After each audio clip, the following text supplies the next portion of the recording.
My name is Bram and I'm a data scientist at Klarrio. Today we're going to talk about artificial intelligence and machine learning, two of the most recent buzzwords. So first off, what is machine learning and what is artificial intelligence? Well, machine learning is actually a subdivision of artificial intelligence, and artificial intelligence is a very broad term for saying that we humans over the last 50 years have made computers a lot smarter. We've created very smart machines, like your cell phone for instance, that use a lot of algorithms to determine a numerous amount of things, like will this be a good friend for you on Facebook? Or is this person X in this picture? Or is this person a dog or a cat? That is all machine learning and artificial intelligence. But in recent years, Hollywood has also picked up on artificial intelligence and has made this hype word a bit, let's say, blurry. Hollywood has probably made you think that artificial intelligence is the Terminator or some kind of very sensual voice in your phone that is going to be your companion for the rest of your life. Well, it's that, but it's also so much more, as I've already discussed. It's actually, when you think of it, it's a natural evolution. When you compare intelligences, you actually start from an ant or an animal, maybe even lower, but let's start with the ant, and you can call whatever an ant does intelligence. Why? It finds its nest and it finds food. Then you have, let's say, human level, which is what we call actually artificial general intelligence. This would be approximately the intelligence level of a human. And then we have something beyond that, which is what everyone in Hollywood seems to think an artificial intelligence is, which we call artificial superintelligence. So what we're going to talk about next is what is machine learning and what are the main subcategories of machine learning. Machine learning is actually just telling a computer this is a data point, so this is a lot of different information about a given thing, and now tell me something more about that data point. So let's say facial recognition. You have a lot of faces and a computer needs to say, okay, this is a European face, this is an American face, this is a Chinese face, or a computer has data on a lot of sensors on a factory, and the computer needs to decide whether or not some machines are going to break down. And in other cases, well, let's say that you go to a store, you buy a lot of things, you go there often, and that store suddenly has a lot of data about you, and they can actually give you targeted advertisements. They can minimize the risk of you actually leaving the store or not becoming a customer anymore. These are all things that they can do by machine learning. To continue this presentation, actually, I'm going to have to explain a couple of terms to you. I might have already used some of these, which is probably observation. Observation is just a data point on a person or on a thing. Let's say if we're comparing cats to dogs and we have a lot of different images doing that, we have a lot of different images on cats, we have a lot of different images on dogs, well then every image is an observation. Seems logical, right? So next up we have features. If we go back to the images, features are basically all the different variables about on a data point.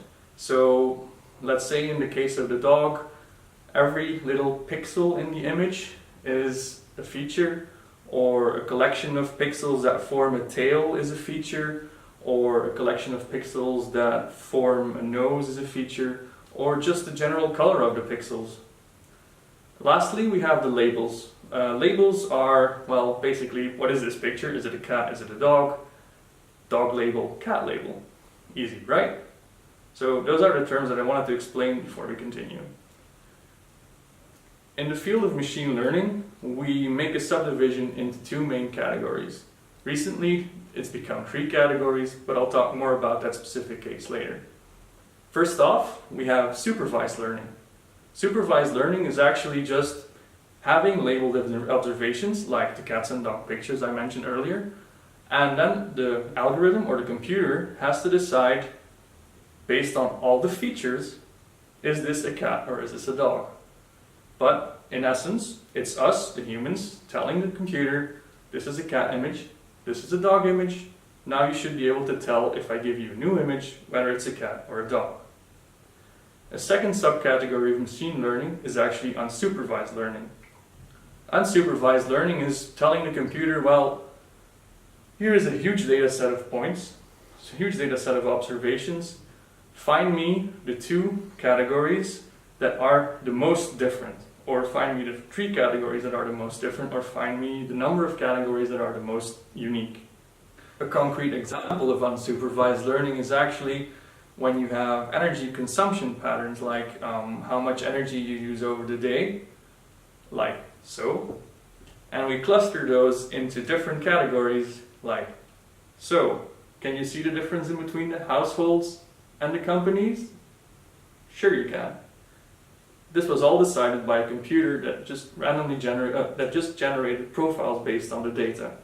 Remember how I said that there were actually 3 parts in machine learning, 3 subcategories? Well, the last category is actually reinforcement learning.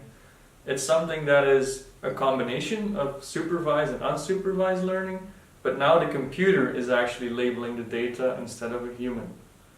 A very good example of this is what has been happening over the recent months in the chess by Google, and in the game of Go, which is also research and an AI by Google, where you have AlphaGo and AlphaZero that can learn at a very high rate and very impressive, really.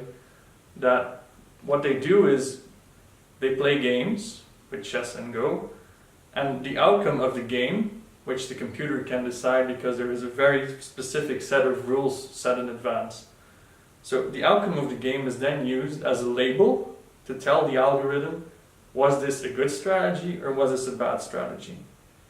Afterwards, they play like 1 million games, 2 million games, 3 million games all at once or just consecutively. And thus they learn how to play chess just as humans have over the last 500 years. Only they can play 1 million games a minute.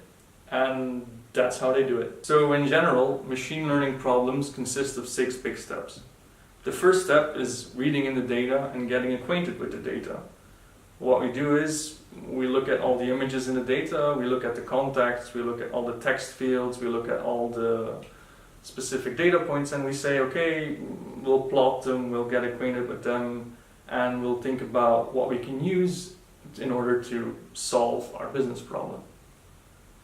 The second step is then transforming all of these data points into a proper observation, which is a term that we just talked about. So once we have this proper observation, we have this information, let's say for instance on images with the cats and dogs.